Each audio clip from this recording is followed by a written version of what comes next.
علامہ محمد اقبال فرماتے ہیں کہ شعور و ہوش و فکرت کا معاملہ ہے عجیب،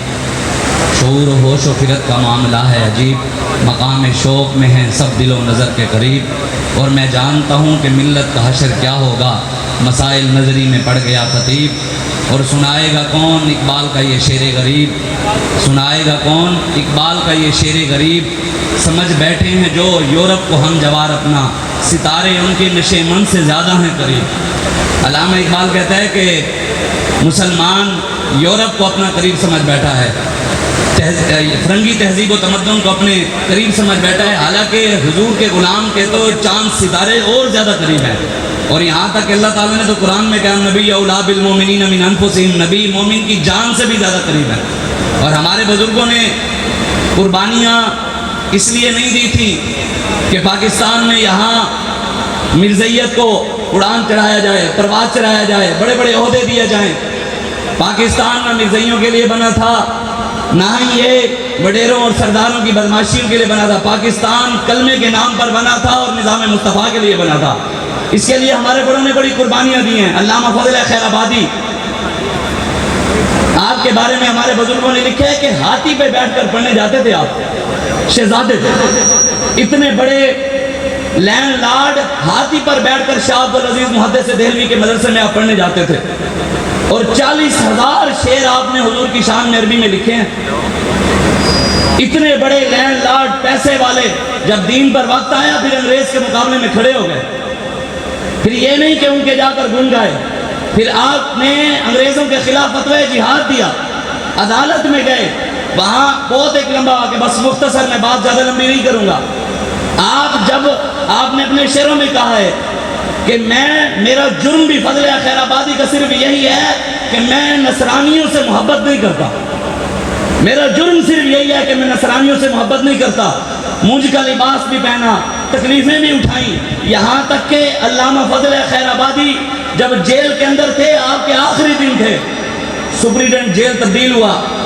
وہ بڑا شوقین تھا پڑھنے لکھنے کا، مطالعے کا شوق تھا، کتابیں پڑھتا تھا، اس نے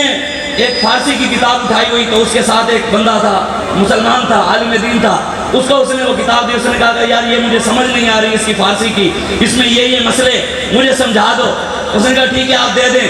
اب جب انہوں نے دیکھا تو سمجھ ان کو بھی نہ آئی، تو وہ جیل کے اندر ایک بزرگ کال کوٹری کے اندر علامہ فضل خیر آبادی موجود تھے، وہ کتاب ان کے پاس لے گئے، ان کو دی، انہوں نے وہ کتاب اٹھائی، ایک رات کے اندر اس کے سارے مسئلے حل بھی کیے اور ساتھ حاشیہ بھی لکھا، صبح وہ کتاب اس کو دی، انہوں نے وہ جا کر اس سپریڈنٹ جیل کی میز کے اوپر وہ کتاب رکھ دی۔ جب وہ آیا اس نے کتاب کھولی اور اس نے وہ ساتھ جو حاشیہ پڑھا، اس کے سارے مسئلے کا حل اس نے دیکھا، وہ حیران رہ گیا۔ اس نے کہا یار آپ اتنے پڑھے ہوئے عالم، اتنے اچھے عالم دین ہیں، یار آپ مجھے پتہ ہی نہیں تھا۔ انہوں نے کہا میں نہیں، اس جیل کے اندر ایک کوٹری کے اندر فضل خیر آبادی ہے، یہ انہوں نے مسئلہ حل کیا ہے۔ اس نے مجھے لے چلو، گئے، وہ انگریز گیا، اس نے جا کر فضل خیر آبادی، علامہ فضل خیر آبادی کو کہا، اس نے آپ کا یہاں تک ہمارے بزرگوں نے لکھا ہے کہ آپ چارپائی کے اوپر لیٹے ہوئے تھے، سانپ کا زہر پی پی کر آپ کو سانپ اور بچھو کا زہر سے زیادہ زہریلا پانی پلایا جاتا تھا، آپ کے جسم کے اندر ہر چیز ختم ہو گئی، بستر مرگ پر آپ پڑے ہیں، آپ اپنی سائیڈ تبدیل نہیں کر سکتے تھے، خود کوئی آ کر تبدیل کرواتا تھا۔ وہ انگریز گیا، اس نے جا کر کہا کہ جب اس نے آپ کی حالت دیکھی اور آپ کا علم دیکھا، مقام دیکھا، تو وہ حیران ہو گیا۔ اس نے کہا کہ جناب میری طرف سے آپ کو اجازت ہے، صرف آپ اتنا کہہ دیں، جو یہود و نصارہ کے خلاف، نصرانیوں کے خلاف آپ نے فتوی جہاد دیا ہے، آپ وہ کہہ دیں کہ مجھے پتہ نہیں ہے کہ وہ کس نے دیا ہے، میں آپ کو چھوڑ دوں گا، انگریز جانے میں جانوں، میں آپ کو لے جا آپ کا علاج بھی کرواؤں گا۔ ہمارے بزرگوں نے لکھا ہے کہ آپ کی رگوں کے اندر خون فاروق اعظم کا تھا، بڑے بستر مرگ پر تھے، بڑے بستر مرگ پر تھے، لیکن شیروں کی طرح جو ہل نہیں سکتے تھے، شیروں کی طرح آپ چارپائی سے چھلانگ لگا کر کھڑے ہوئے، فرمایا تم نے یہ کیا کہہ دیا، یہ جو فتوی جہاد ہے یہ میں نے دیا ہے اور مجھے کہتے ہیں فضل خیر آبادی۔ یہ تھے ہمارے بزرگ، یہ تھے ہمارے بڑے علماء جنہوں نے پاکستان کے لیے قربانیاں دی۔ سید حضرت علی موہانی، سید کفایت علی کافی، احمد شاہ مدراسی، احمد اللہ شاہ مدراسی، ہمارے بزرگوں نے لاکھوں مسلمانوں نے قربانیاں دی ہیں تب یہ پاکستان بنا ہے۔ آج آ کر اوپر سے لے کر انہوں نے سازش ایسی رچائی ہے، یہود و نصارہ نے پہلے سازش رچائی افغانستان کے خلاف، داڑھی والے لوگ تیار کیے، پگڑیاں پہنائی، مسلمانوں کو مروایا، دہشت گردی کروائی امریکہ نے خود، اور مسلمانوں کا نام لگوا دیا کہ یہ دہشت گردی مسلمان کرواتے ہیں۔ پھر امریکہ خود حملہ کر آور ہوا، پورا افغانستان انہوں نے تباہ کر دیا، کسی مسلمان نے آواز بھی نہیں اٹھائی، کیوں؟ جو انہوں نے پہلے سازش تیار کی کہ مولوی دہشت گرد ہوتے ہیں۔ بابا جی فرماتے تھے مولوی دہشت گرد نہیں، دہشت گردوں نے داڑیاں رکھ لی ہیں۔ پھر انہوں نے سازش رچائی عراق کے بارے میں کہ ان کے پاس اسلحہ ہے، انہوں نے ایک سازش تیار کی، پھر عراق پورا تباہ کر دیا۔ صدام حسین رحمۃ اللہ تعالیٰ علیہ کو پھانسی، عید والے دن انہوں نے پھانسی دی، لیکن کسی مسلمان نے چوں بھی نہیں کی، کیوں؟ انہوں نے سازش تیار کی تھی، مسلمانوں کو ذہن بنایا کہ مسلمان آواز نہ اٹھائیں کہ واقعی کہیں کہ یہ دہشت گرد ہیں۔ پھر پاکستان میں بھی انہوں نے اب سازش رچائی۔ ہم حضور کی عزت کے لیے نکلتے، ناموس رسالت کے لیے، ختم نبوت کے لیے۔ ابھی مفتی صاحب فرما رہے تھے ٹھیکیداری کا، میں ویسے یہ اختلاف کوئی کرے کر سکتا ہے، ہونا نہیں چاہیے، لیکن ایک بات ضرور ہے، لوگ کہتے ہیں کہ آپ کو ناموس رسالت کا ٹھیکہ ملا ہے، ختم نبوت کا ٹھیکہ ملا ہے، قرآن کا ٹھیکہ ملا ہے۔ میں نے کہا اللہ اور اس کے رسول کا فضل ہے، پاکستان کے اندر کسی کو مندروں کی حفاظت کا ٹھیکہ ملا ہے، کسی کو چرچوں کی حفاظت کا ٹھیکہ ملا ہے، کسی کو گردواروں کی حفاظت کا ٹھیکہ ملا ہے۔ اللہ اور اس کے رسول کا فضل ہے، پاکستان میں اللہ نے امیر المجاہدین علامہ خادم حسین رضوی کو ختم نبوت کا بھی ٹھیکہ دیا، ناموس رسالت کا بھی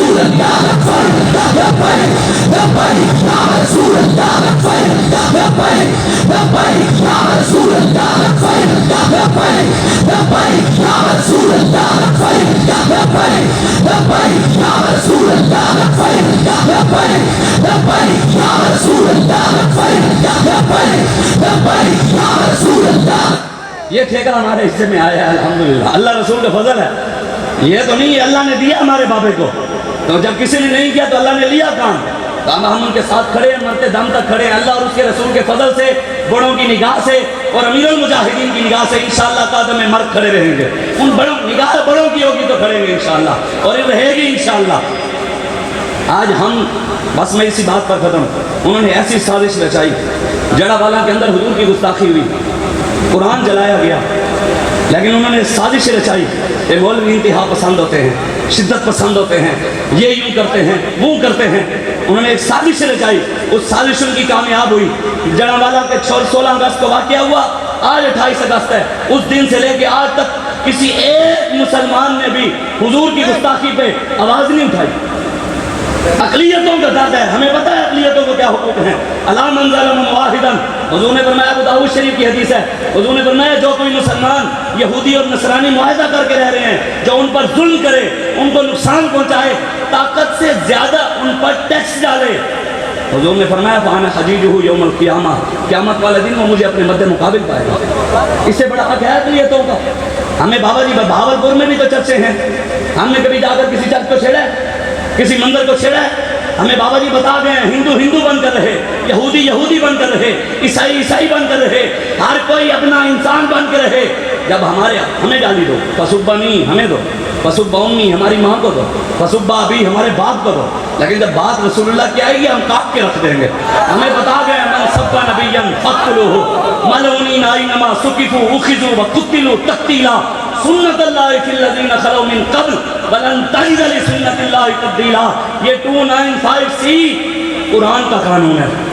ولن تجد لسنت اللہ تبدیلا۔ رب کے اس قانون کو قیامت تک کسی امریکہ کا باپ بھی تبدیل نہیں کر سکتا۔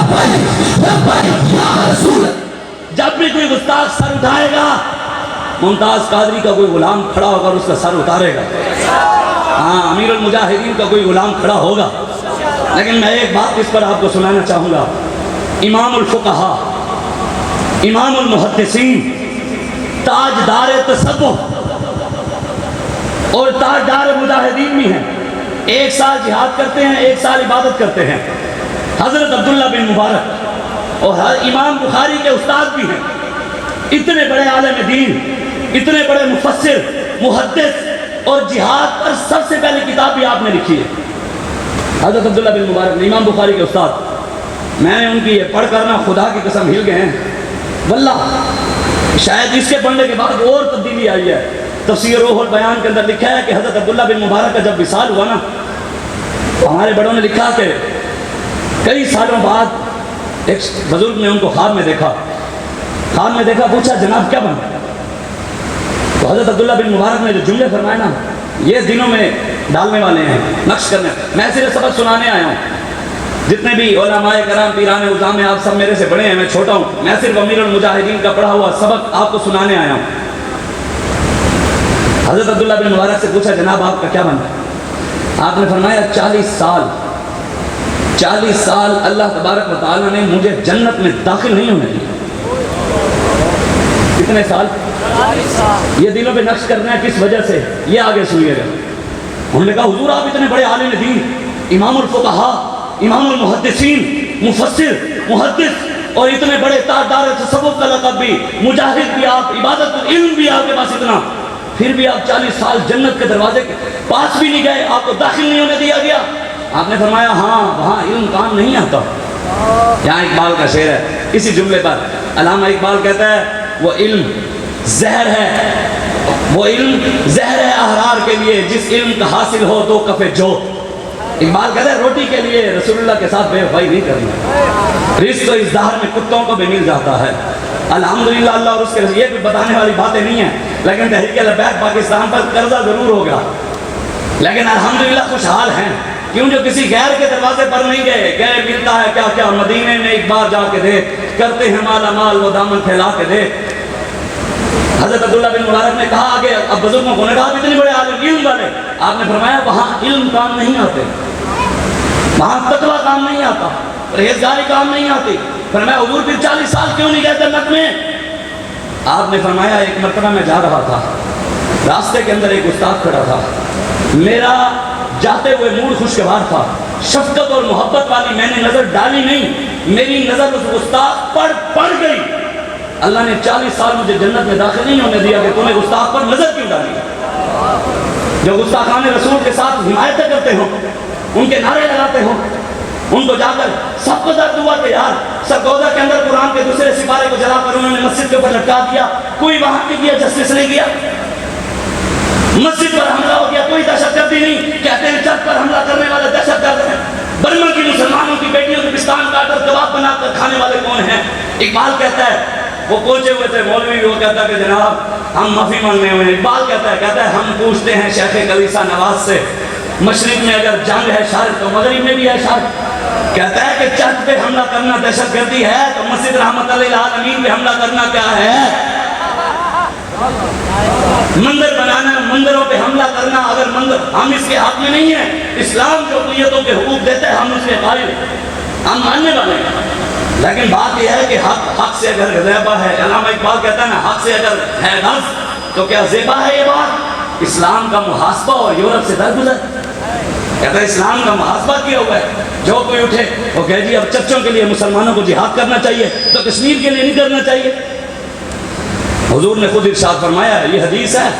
میرے آقا نے فرمایا من لم یجد صدقہ فلیلعن الیہود۔ حضور نے فرمایا جس کسی مسلمان کے پاس صدقہ کرنے کے لیے کچھ نہ ہو، جس کسی مسلمان کے پاس صدقہ کرنے کے لیے پیسے نہ ہو، کوئی چیز دینے کے لیے نہ ہو، وہ اکیلا بیٹھ کر یہودیوں پہ لعنت کیا کرے۔ یہودیوں پہ حضور نے فرمایا تیرے منہ سے جو بات نکلی وہ ہو کے رہی، یہودیوں پہ لعنت کرنا صدقہ ہے تو بتاؤ گستاخ رسول کے لیے سخت جملے استعمال کرنے پہ کتنا ثواب ملتا ہو۔ اس لیے ہم اپنے آپ کو بدلیں۔